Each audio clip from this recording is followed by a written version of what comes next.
Fala, gente, tudo bem? Aqui é a Atlética da ATI, Marquinhos na área. Henrique. E hoje, nesse episódio piloto do nosso podcast Código Aberto, estamos com o nosso convidado de honra, né? Para começar com chave de ouro, Guilherme Apolinário. Valeu, professor, pelo convite, ter aceitado tudo. Muito obrigado, é uma honra estar aqui. Sério, ai, fico muito feliz. A gente tá aqui com vergonha ainda porque é o começo, né? Mas o começo de uma nova história, amém. Sim. Fala, Henrique. Não, mas a gente escolheu o Apolinário porque ele é um professor muito amado pelos alunos. Sim, a gente acredita que ele tem uma bagagem muito grande. Para quem não sabe, o Apolinário, a graduação dele foi aqui na Unisantos, para quem não sabe. Então, acredito que ele vai conseguir compartilhar com a gente como que foi os desafios dele durante a graduação, pós-graduação. E ele entende na pele o que a gente está passando, porque ele já passou por isso. E aproveitando... conta um pouco pra gente, Apolinário. Primeiro se apresenta, quem você é, quantos anos. Doutorado da USP já, se formado. Exatamente. Só isso só, galera. Exatamente. Fala quais cursos você fez, graduações, mestrados. Fica à vontade. Bom, primeiramente, mais uma vez, obrigado aí pelo convite. Namastê. Vocês também são muito queridos no meu coração. Obrigado demais. É uma honra estar aqui, fico muito feliz. E, bom, vamos conversar um pouquinho, né? Falar um pouquinho aí do começo. Eu me chamo Guilherme, tenho 30 anos, né? Conservado, talvez. Queria ter menos, né? Mas tudo bem. Faz parte, né? Eu sou formado aqui pela Unisantos e, bom, como vocês já falaram, né? Fiz mestrado e doutorado, mas acho que é muito legal, porque o pessoal olha hoje, assim, né, pro final e fala, pô, o cara já nasceu sabendo, o cara já sabe. Não, nada a ver. Eu entrei na universidade, eu não sabia uma linha de código. Eu não sabia como programava, não sabia absolutamente nada. Era assim, eu gostava de jogar videogame, passava as férias sempre ali mexendo num RPG Maker da vida, criando joguinho. E ali eu acabei desenvolvendo um pouco a lógica de programação, que eu nem sabia que era lógica de programação, né? Mas só ia clicando num monte de botão. Só ia fazendo. E quando eu entrei na graduação, eu lembro que no primeiro dia de aula, o professor tinha comentado, né? Todo mundo sabe aqui como concatena uma string? Aí eu falei, meu Deus, eu estou no curso errado. O que está acontecendo, né? Concatenar string, bom, hoje vocês já sabem, eu espero que sim. Sim. Mas pro pessoal que não tem ideia do que se trata, é juntar duas palavrinhas no computador, a operação mais básica possível, né? Começo, né? Que você tem ali. Mas eu não sabia, eu entrei em pânico. Falei, não, tem que correr atrás, estou muito para trás. O pessoal aqui tudo já sabe, né? E, enfim... Quando você entrou, tinha gente que veio de ETEC, que já estava trabalhando, ficou assustado? Tinha. Eu lembro que eu entrei com 17 anos, me formei com 21. Teve um rapaz que entrou com 21 e ele já era programador Java. E, nossa, todo mundo respeitava ele, porque o cara... Ele tinha uma amarra assim, né? Uma pinta daqueles... protagonistas de anime que são meio separados, assim, da turma, ele sabe? Ele assim, não, eu sou especial. Não, por mim. E aí ele, não, eu já programo Java. E todo mundo, ele sabe Java, caramba. Orientação a objeto. Né? Oh my God. E, enfim, aí a gente acabou aprendendo isso no segundo ano e faz parte do processo. Mas tinha muita gente já que era formada. Eu não sou tão velho assim. Eu entrei na faculdade, era 2012. E eu lembro que tinha gente de 40 anos na minha turma, né? Eu tinha 17 e acho que tinha mais uns 5 ou 6 pessoas com 17. O perfil daquela época era tipo, tem que pegar ainda um diploma para me manter ali no trabalho, porque eu já trabalho com isso. Hoje em dia você vê, né? Tem muita gente jovem. Vocês aí são jovens chegando. Mas aí. assim, como todo curso, começa com uma quantidade absurda, né? Tipo, 40, 50 pessoas. É que nem na minha turma começou com 50 pessoas. Teve que dividir a sala. Aí agora tem que... 20 pessoas na minha sala e olhe lá, né? Isso aí é complicado. A sala vai afunilando, né? Sim, nossa senhora. Mas enfim, né? Só não desistir. Exato. Então, até agora não pode desistir, né? Mas isso aí eu lembro que eu passei por várias provações aí, né? Diversas provas. Qual que foi a matéria mais difícil para você durante a graduação? Cara, se eu falar todas, eu não sabia nada. Era sempre a primeira vez que eu estava vendo ali. O negócio foi complicado. Mas eu acho que o que pegava mais, assim, é que tem uma área, né? Cada um tem uma área. Não adianta a gente falar, não, elétrica era a matéria mais complicada. Nossa. Porque uma coisa é elétrica, outra coisa é eu ir para programação. Aí, tipo, estrutura de dados era a matéria mais complicada de programação, né? Então, a gente tem uma em cada área de concentração, né? Cada nicho. Enfim. Pode falar. Não, eu só ia falar que eu também... Nossa, quando eu tive circuitos digitais, eletrônica, foi difícil. O nosso Moreira, né? Ô, chefe. Até que nesse semestre a gente está tendo arquitetura de computadores, que é meio que a continuação. A gente vê ali o Assembly. Eu já falei pro Walter, que é até legal trazer o Walter aqui em um próximo episódio. Sim, que, é verdade. Pra mim, tem que ser muito louco pra entender isso. Porque pra mim, eu desço até o nível do sistema operacional. Pra mim, abaixo de sistema operacional, já tem que ter muito um salto de fé. Já é bem complicado pra mim. Mas, assim que você terminou a graduação, como é que foi? Primeiro, para você encontrar um estágio, você encontrou estágio rápido, não encontrou, fez alguma pesquisa. E depois que você terminou a graduação, qual que foi um sentimento? Por exemplo, peguei aqui meu diploma, e agora? O que eu faço? O que passou pela sua cabeça? O que você fez? Boa, perfeito.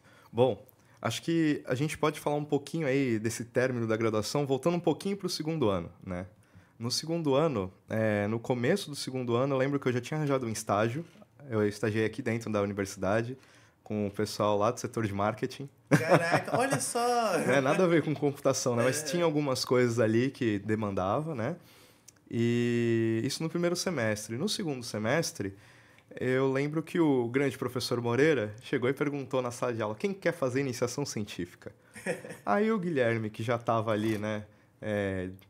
Querendo se aventurar em várias coisas ali no mundo, que não sabia muito, mas entrou no curso aí, já que estava ali, vamos fazer o negócio direito, acabou entrando na iniciação científica com o Moreira. Legal. E aí eu fui mexendo com a parte de hardware também, né?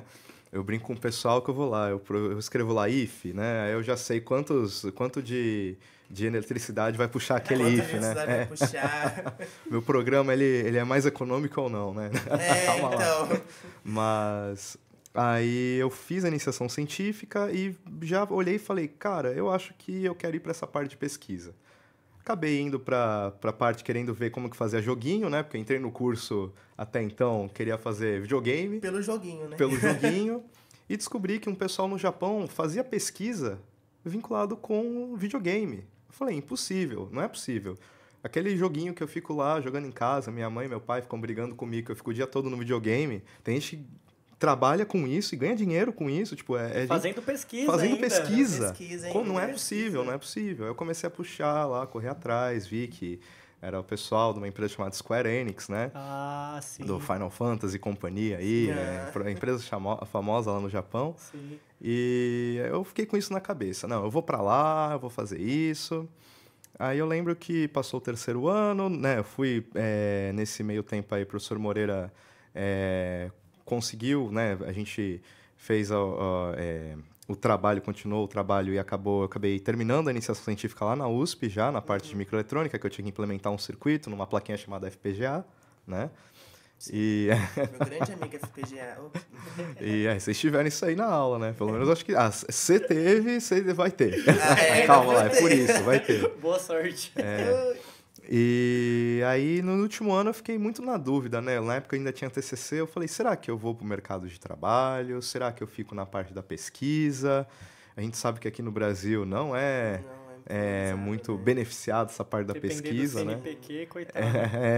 Tem outras instituições, mas também é tipo 1 ano para ter uma resposta, né? Porque é uma demanda muito grande. A gente... E pouco recurso. Entendeu? Então é muito concorrida, a pessoa tem que analisar, é complicado.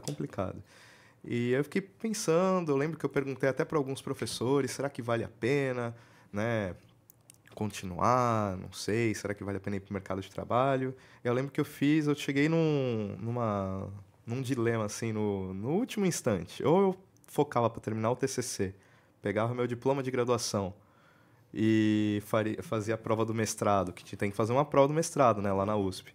Fazia essa prova sem estudar, assim, né, vamos ver o que dá. Ou então eu ia estudar para a prova do mestrado, passava na prova do mestrado e não terminava o TCC e não pegava o diploma. Eu tava nessa... meio, né? Eu falei, difícil. ok, né? Aí eu acabei focando no TCC, que eu acho que era a opção mais viável ali, né? E eu lembro que eu precisava acertar 8 questões na prova do mestrado, eu acertei 7. Bem... na trave. assim.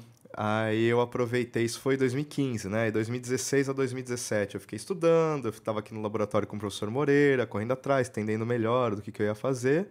E aí eu entrei, finalmente, fiz a prova lá, cheguei com raiva, gabaritei a prova também. Muito bom. Né? Passei lá pro mestrado, aí isso é bem tranquilo, né? São 3 provas, prova de inglês, prova para ver se eles vão com a sua cara, prova para ver se tá tudo certo. Super tranquilo, super tranquilo. Bem básico, né? Bem de boa. Inclusive, uma dúvida minha também, porque como você fez aqui a parte da graduação na Unisantos, você fez na USP o mestrado, né? Isso, Teve muita diferença pra você, assim, você ficou, meu Deus, que é isso? Aonde que eu tô? Eu lembro até hoje de uma coisa, numa questão de... Era probabilidade estatística. Aqui a gente está acostumado, né, a ver, tipo, é 10%, né? Então é 10%. Eu lembro que o professor falou aí, a gente já está acostumado a ver na graduação 0,1, né, como 10% também.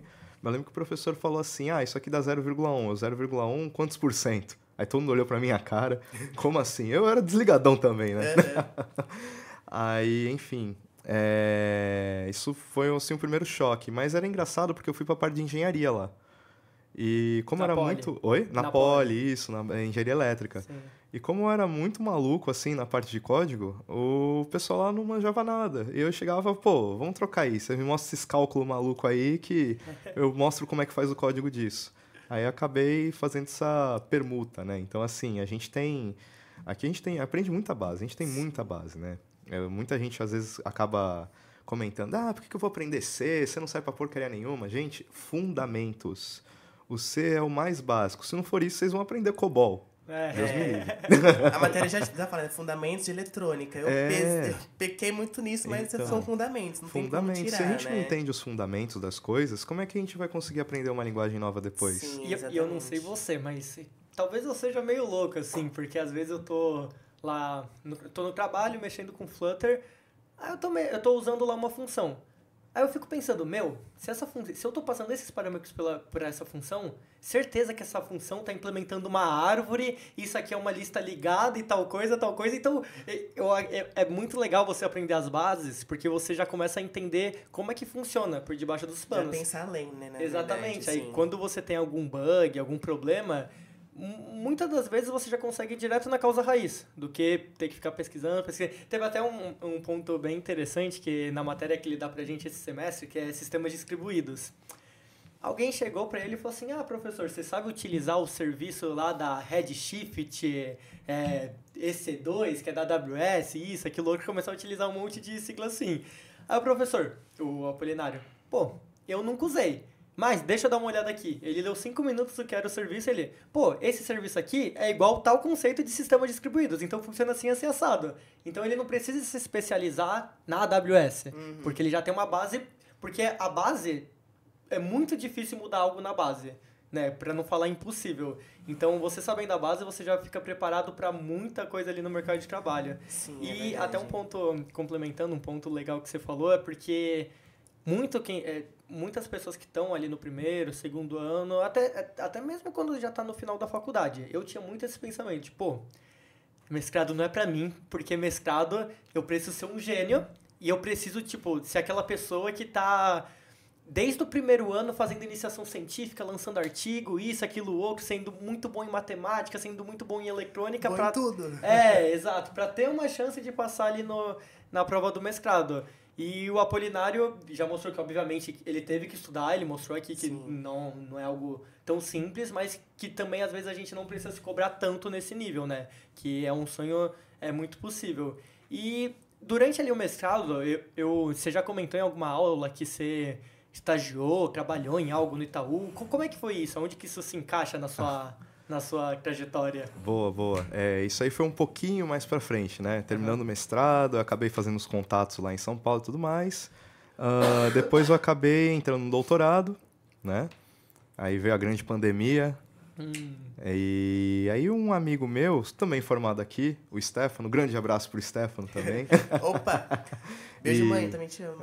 Chama ele no próximo podcast, vou passar o contato. Gente boa. Sim, por favor.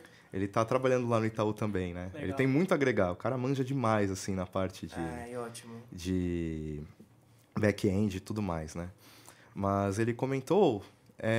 você viu aí que tá tendo esse negócio aqui, Summer Acadêmico do Itaú? Eu falei, eita, o que é isso? É um negócio aí, né? A gente tá contratando o pessoal que tá na academia. Eu falei, pô, diferenciado, né? Não é uma coisa muito comum de se ver, né? Só abrindo um parênteses, não é uma coisa muito comum de se ver. Muitas vezes o pessoal fala assim, como que é? A academia não tem nada a ver com o mercado de trabalho. A gente pode caminhar as duas juntos, sim, né? É que o problema do mercado de trabalho é que você vai fazer coisas que acabam se tornando... usar ferramenta. Sim. Acaba se tornando, às vezes, repetitivo, mas não é uma coisa fácil, pelo amor de Deus, sim, não é isso? Sim. E a academia, você acaba fazendo tanta coisa nova que você acaba viajando demais. Pesquisando. Descobrindo. Exato. Então, computador quântico é uma coisa que a gente não é palpável agora, mas se não for a pesquisa, não vai ser nunca. Sim. Né? Mas aí você vai conversar com uma pessoa que mexe com computação quântica, você vai falar, ok, eu tô em Nárnia aqui, né? A pessoa tá falando um negócio do além. E o legal do Itaú é que ele tem isso, né? Ele acabou juntando essas duas partes. Aí eu acabei me inscrevendo lá, né? Graças a essa indicação aí do meu amigo aí que ele passou para mim, entrei, conheci galera super gente boa lá e fiquei um tempinho lá trabalhando com ele de ciência de dados. Bacana. Né? Aí você estava trabalhando como cientista de dados lá. Cientista de dados, dando aula aqui, fazendo doutorado e... Tá morando aqui, basicamente, né? Só vivendo de... Era bem no finalzinho de 2020, foi 2020, começo de 2022, eu acho, acho que foi 22. Foi logo no finalzinho da pandemia. Aí, ainda era home office, mas tinha aqui. Aí eu lembro que minha avó tava mal na época. Tinha vezes que eu trabalhava até do hospital, né? Chegava atrasado na aula, uns 10 minutinhos, né? A cara era complicado. Assim, bom dia, turma. Era noite, bom dia, turma. Bom dia, turma. Era de noite. Professor, é verdade, vamos lá. Mas trabalhei lá, foi muito bacana, né? Essa experiência que a gente acaba tendo com o mercado de trabalho. E eu lembro que o pessoal falou, quando eu entrei lá, né? Que assim, a gente quer conhecimento novo. Legal. Porque aqui a gente acaba tendo as coisas que a gente tem sempre e se a gente não mexer, né, não vai renovar. Vai ficar ultrapassado. Isso. Sim. Então a gente quer ver o que o pessoal de fora está fazendo, o que você tem para agregar da academia, né? Sim. Aí, enfim, foi uma troca de informações ali que a gente teve muito bacana, porque eu aprendi um pouquinho, né, com eles a ser mais objetivo e eles também pegaram algumas coisas ali bacanas, né, na parte de novidade ali do que a galera estava usando. Sim. É bem legal porque eu vejo que essas empresas que são essas meio que big techs, assim, empresas grandes igual o Itaú, eles cobram bastante o mestrado para quem é da área de dados, para quem é analista, cientista. Atualmente o cliente que eu tô, que é a Bembev, eles são gigante, maior cervejaria do mundo. Eu tava vendo lá as vagas deles. Pô, um analista de dados ou cientista de dados, eu fiquei tipo, meu Deus do céu, os caras... Tava lá, mestrado, obrigatório, doutorado. Tudo obrigatório, né? Doutorado não era obrigatório, mas seria bom que tivesse, entendeu? Então, porque a gente tem muito essa percepção de... pelo menos quando eu entrei na faculdade, conversava com meus amigos, a gente tinha muito isso de, vou fazer só aqui minha graduação para ganhar um diploma. O arroz com feijão, né? Exatamente, para ter uma coisinha. E nem vou focar em mestrado, doutorado, nem nada, porque é perca de tempo. Não quero ficar fazendo pesquisa. Pesquisa é chato pra caramba. Eu tenho que ficar 4 meses lendo para escrever 2 linhas de código. Aí dá errado. Aí você perdeu os 4 meses, né? Então, exatamente. É uma coisa que a gente acaba se enganando, né? Mas todo resultado é resultado, cara. Olha, você foi por um caminho, não conseguiu seguir... Você avisa, não vem pra cá que vai dar ruim. Isso é um resultado. Tem mais gente que vai caminhar ali. Exatamente. Mas é algo muito interessante, porque quando você vai ali subindo o nível, almejando empresas maiores, lugares maiores, aí eu vejo que essa parte acadêmica volta a bater na porta um pouco. Óbvio que não vai ser algo extremo, talvez eliminatório, mas é algo que é visto com muito bons olhos. E E fala um pouco mais, que a gente pulou, né? A gente foi ali, que você entrou no Itaú durante seu doutorado. E como que foi o processo de você fazer doutorado? Por exemplo, você acabou seu mestrado, logo de cara você já falou, quero fazer um doutorado. Foi em qual tema o doutorado? As dificuldades do doutorado também? Não, perfeito. Eu estava fazendo mestrado, comecei a ver que ali a área acadêmica era bacana, né? Eu, como eu comentei, fiz um mestrado na parte de microeletrônica, né? Nada a ver com computação, né? E ali no mestrado foi que eu descobri uma coisa muito legal na parte da academia. Não importa o seu tema, importa como você resolve ele. Né? Então, o que acontece? Eu cheguei lá, microeletrônica, o que é isso? Mas tem esse processo de otimização que funciona como se fosse uma rede de computador, que é tipo um tráfego de trânsito. Então, se eu pegar essas informações daqui, dali, aqui, eu consigo ter uma solução nova. E nem precisava fazer isso no mestrado, né? Aí acabei tendo ali, e aí o meu orientador falou, e aí? Como é que você vai provar que esse negócio é melhor? Aí eu, sei lá, eu já tô mostrando. Não, tem que ter um jeito melhor. Aí eu corri atrás, base teórica. Aí eu corri atrás, acabei esbarrando em estatística, e aí eu lembro que eu fui conversar até com um professor lá do IME, da USP, né, que é o prédio em frente à Poli, atravessei a rua, fui lá falar com o cara lá. Aí ele falou, legal, bacana, você já tem orientador para doutorado? Eu falei, eita, calma lá, né? Deixa eu terminar isso aqui primeiro. Mas ali eu comecei a perceber, esse negócio de estatística parece ser bom, né? É bom, né? Dá futuro, acho que dá futuro. E, enfim, comecei a ver que essa parte de dados era bacana, era boa. Comecei a correr atrás disso. Aí eu lembro que... Eu não lembro se foi no final de 2017 ou no começo de 2018 também, vagas para ciência de dados. Requer no mínimo mestrado, porque na época não tinha esse curso, né? Ciência de dados. Então, era insano. Eu lembro que a primeira que eu entrei era porque eu estava fazendo mestrado. Sim. E o que aconteceu? Quando eu já estava ali no finalzinho do mestrado, vi que tinha ali, sabia manipular um pouco com os dados, como é que fazia as coisas, né? Como trabalhar com modelos estatísticos e tudo mais. Falei, poxa, acho que eu vou seguir para essa área de doutorado. Eu entrei no doutorado na área de ciência de dados. Aí eu falei, poxa, como tudo na minha vida é muito fácil e sempre, nunca tem problema, o que vai dar de errado nessa, né? O que será? Aí fiquei 2019 todo correndo atrás das coisas. Aí faltava dado e tinha problema para ver lá, não sei da onde. E aí deu mó... surge de tudo nessa hora, né? Surgia de tudo. A gente pensa uma coisa e vai no final e fala assim, nossa, mas isso não estava programado, não estava aqui na minha cachola. Aí eu lembro que eu comecei a mexer com dado de imagem de satélite. Aí eu comecei a ver que meu doutorado estava aqui em ciência de dados e foi para imagem. Aí eu falei pro meu orientador, olha, eu descobri esse negócio novo, vou trocar aqui de área. Ele, tá bom. Aí eu troquei de área. Tá Fui pra área de processamento de imagem. Legal. Então, assim, fiquei de 2019 a 2020 numa área, acabei trocando para outra, né? E de 2020 até ano passado, até hoje, né? Mexo com isso, mas até o ano passado fiquei aí na chibata do doutorado e corre atrás pro tema. Aí comecei a pesquisar com coisa de câncer de mama, que era fazer diagnóstico de câncer de mama.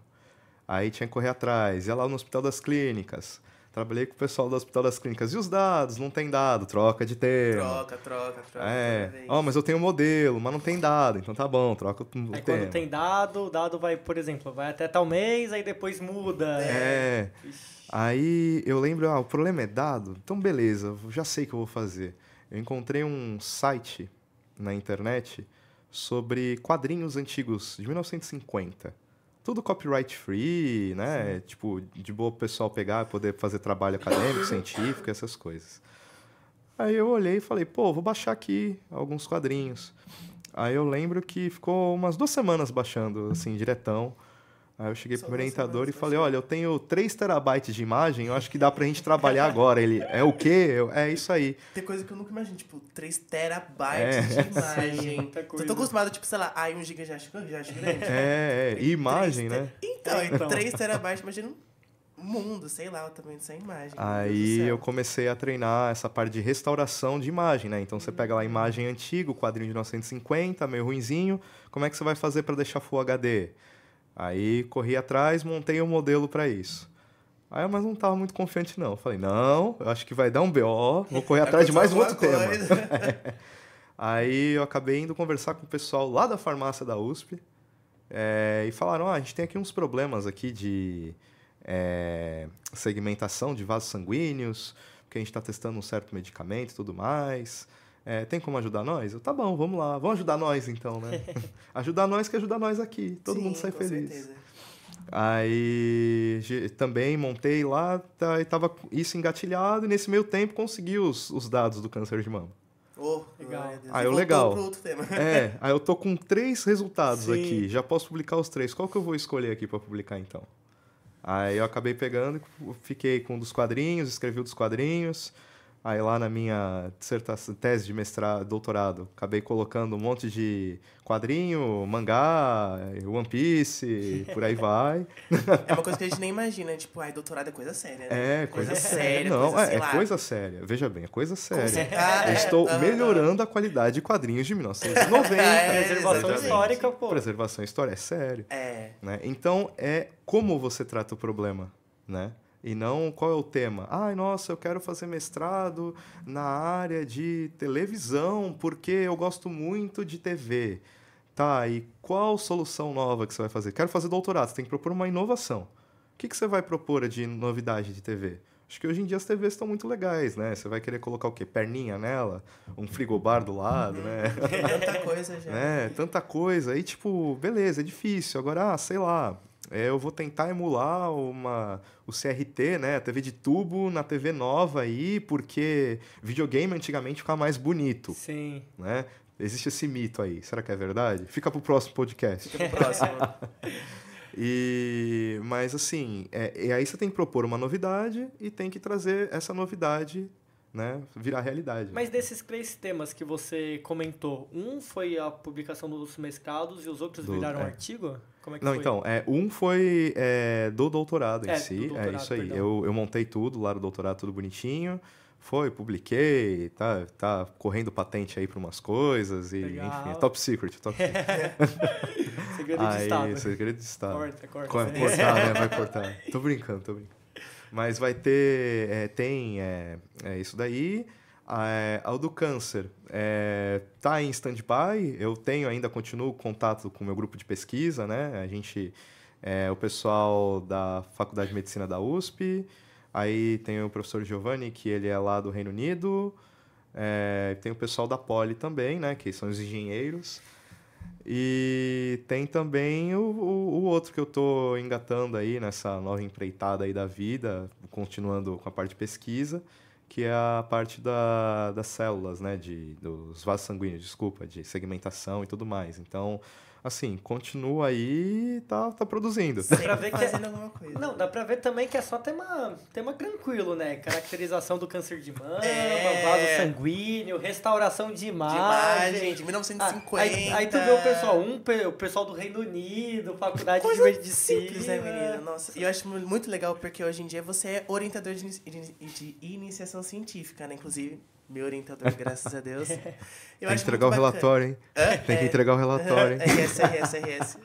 Então, eu acho isso muito, muito bacana, porque você passa essa energia de que, tipo, a gente tem que tem aquele apoio, né, de toda a iniciação científica, de toda a pesquisa, de qualquer outra coisa, até mesmo da faculdade. Eu acho isso muito, muito bacana, Eu fico muito contente em ouvir isso, e acho que um ponto bom que você tocou. Veja só, a gente pensa, mestrado, doutorado, os caras estão lá em cima. Eu ralei pra caramba, eu sei o que eu sou. Mas calma lá, eu ainda sou uma pessoa. Sim, eu não sou endeusado por conta disso, eu vou continuar, né, vivendo, eu respiro, eu como. Eu sou uma pessoa normal.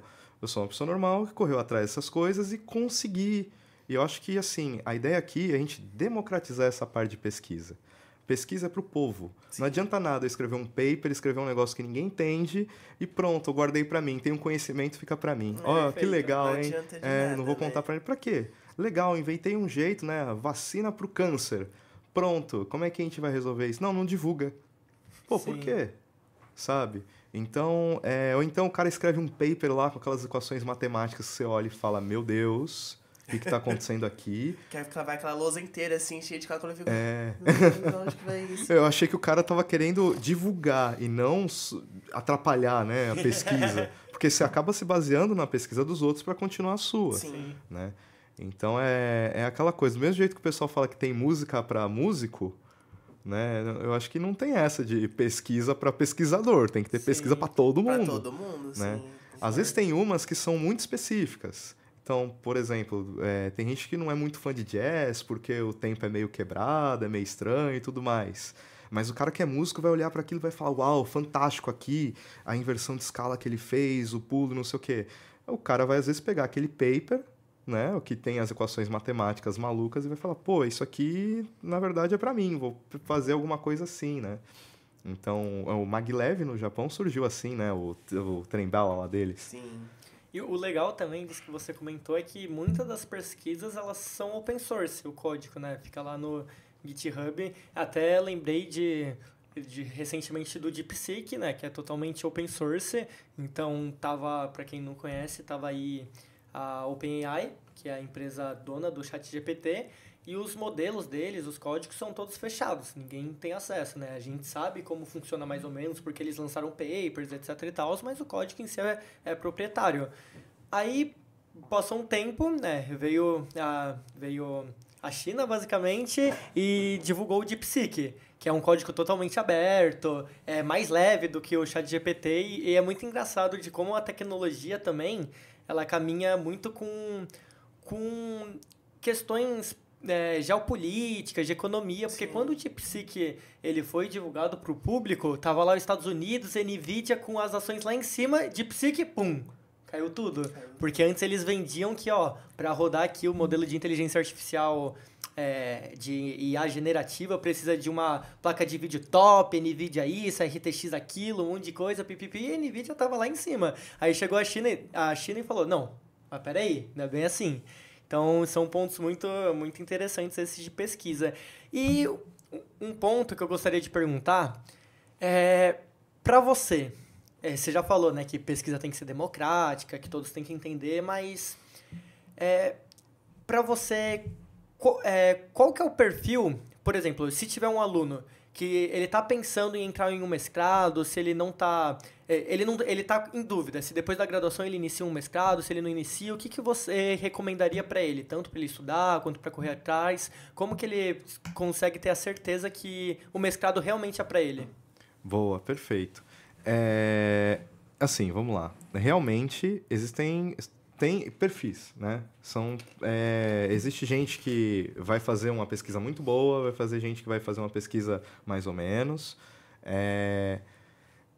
A ideia é tentar ser para todo mundo, mas dependendo do nível de contribuição que você quer dar ali, é difícil a gente falar que a pessoa não vai conseguir, mas é mais fácil a gente falar, tem gente que vai conseguir mais rápido e tem gente que vai demorar mais para conseguir. Existem alguns programas de pós-graduação que acabam cortando quando acaba ficando muito tempo. Sim. Mas como eu falei, a ideia é cada vez mais ser mais acessível para todo mundo. Então, assim, o legal de ter uma iniciação científica, uma pesquisa na graduação, é para já sentir o gostinho do que correr atrás de pesquisa. Eu acho que uma coisa muito bacana que a gente tem aqui na nossa universidade, quanto universidade, é a parte de pesquisa. Né? Todo ano vocês têm o bendito PCG lá para entregar, né? A pesquisa curricularizada da graduação. Isso é excelente, porque você já tem ali um gostinho, não chega a ser um nível de cobrança tão alto quanto uma iniciação científica. Vocês podem fazer em grupo, e pesquisa é feita em grupo. Mas eu estou fazendo sozinho, mas você pegou o paper do fulano que está lá no outro lado do mundo. Aí você conversou com o cicrano, né, entre si também, né? Então, realmente nada individual, né, então, na verdade. E é muito bacana isso. Agora, perfil. A pessoa tem que ser curiosa. E tem que gostar do que está fazendo. Sim. Como eu falei, eu entrei na parte de microeletrônica, eu não entendia bulhufas, né? Eu tive que entender quando você coloca lá a eletricidade no teu transistor, vai passar de tanto a tanto de química de um lado para o outro, né? Para funcionar, isso aí vai consumir tantos watts lá da tua energia, que vai puxar não sei das quantas, que não sei o quê. E é um if do computador, né? Só com if. E eu olhei e falei, cara... Se for case, então, misericórdia. Exato, né? Aí eu fiquei assim, cara, isso aqui é outro mundo. Mas, se eu for para esse lado aqui, já é mais palpável. Então, a pessoa tem que ter uma capacidade de abstração, entender o problema e fazer alguma analogia e ser curiosa. Porque ela vai ter que criar alguma coisa. Veja, nossa, eu consegui um algoritmo que melhorou o tempo em 1 milissegundo. Meu irmão, 1 milissegundo pode ser muita coisa. É um progresso. Sim. Né? Então, tipo, hoje em dia a gente está falando aí de litografia, né? Vocês conhecem o termo litografia? Sim, não? O pessoal de casa, será que conhece? Mas litografia é como você escreve na pedra, né? Sim. Então o silício acaba sendo a pedra, como você vai escrever ali para fazer o seu circuito menorzinho. Você até brincou que tem gente que programa em pedra, né? Programa em pedra. Então você tem lá o bloquinho processador, você tem que escrever a maior quantidade de coisa dentro daquela área. Quanto menor a tua letra, mais coisa você consegue escrever. Sim. Que é isso, é a litografia. Então você vê aí, tipo, litografia, eu acho que agora tá em 2 nanômetros, pelo que eu vi. E antes era 3. Cara, não é nada a diferença. Mas isso daí faz um chip, tipo, faz aquelas placas lá 4090, 5090, se custar R$20.000. Sim. Entendeu? Então, cada vez mais essa litografia tá ficando menor. É um pouquinho assim, mas esse negócio é tão confuso, tão complicado de você mexer com isso, que qualquer pequeno, grande passo que você dá já é um grande progresso para a ciência. Né? E para mim, o que é mais gratificante, assim, é no final de qualquer pesquisa, assim, a gente fala, nossa, eu consegui fazer tudo isso em, sei lá, tanto tempo, assim. Que nem vem a IC, eu vejo que eu também vou ter esse mesmo pensamento. Tipo, eu vou ficar assim, meu Deus. É que nem esse último PCG foi referente à inteligência artificial. Eu fiquei assim, a gente fez basicamente uma IA. Eu fiquei assim, boom, né? Minha cabeça explodiu. Então, nossa, por mim é o essencial, assim, gratificante de ver no final a pesquisa, assim. E agregar para a sociedade, né? Sim, vale a gente exatamente. falar do seu tema de pesquisa, né? Sim. A gente está com um tema de pesquisa bacana que a gente está querendo fazer traduções de Libras. E aí é um projeto e a gente divide em vários subprojetos, né? E aí vai ter quem vai traduzir, né? Os movimentos das mãos em palavras. Também, a parte do som. A gente vai ter a parte do som, porque a gente quer fazer também o computador falar. Sim. Né? Porque é vem, mais galera, rápido. Vem aí. Tá vindo aí. Então, assim, é trazer valor para a sociedade. É pesquisar e ajudar, né, a galera, o povo. No fundo, tem um porquê, né? Na verdade, um porquê bem interessante também. E o legal da pesquisa também é que você aprende a levar porrada, né? Porque a maioria das coisas que Ganhar você casca, faz... né? Sim. Exatamente. A maioria das coisas que você faz, infelizmente... É casca grossa. Vão dar errado. Às vezes você fica, sei lá, 3 meses para conseguir avançar em um ponto do trabalho. Eu tô fazendo a pesquisa com o Neto, que é de rodar o DeepSeek de maneira distribuída e local aqui nos labs da faculdade. Meu, é um passo para frente e 3 para trás. É Exato. Incrível, porque uma hora a gente esbarra com tal coisa. Corrigimos. Agora vai rodar. Não, mas tem tal coisa. Mas tem... Um dia é ruim, no outro é pior, né? Exatamente. Arruma um, fica 3 piores, tá ligado? É horrível. Exatamente. Mas, Isso acaba criando muito casca, né, em você. Você acaba ficando muito calejado. E às vezes quando você pega essa experiência de pesquisa antes de ir pro mercado de trabalho, às vezes você não toma muito esse baque, sabe? De, não tá funcionando de primeira.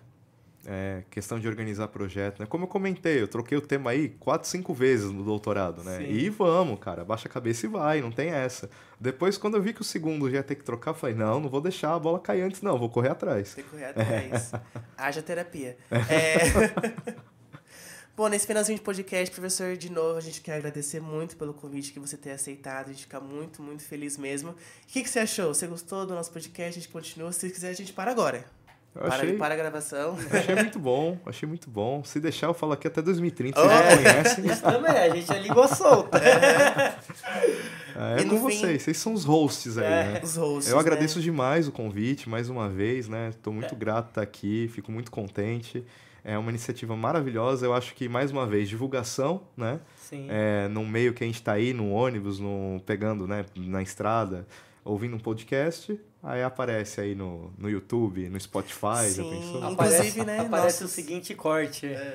Doutor da USP fala que inteligência artificial vai substituir todo mundo. É verdade. Aí a cara do É verdade, eu não comentei isso. Né? A inteligência artificial vai substituir todo mundo. Aí corta. Todo mundo que trabalha que nem um robô. Nem robô. E no fim fica nas redes sociais, @ATI Unisantos no Instagram e também nosso link do YouTube que eu não lembro o nome.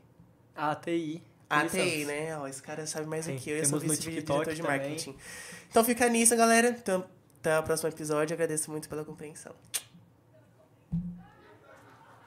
Eu ia falar pro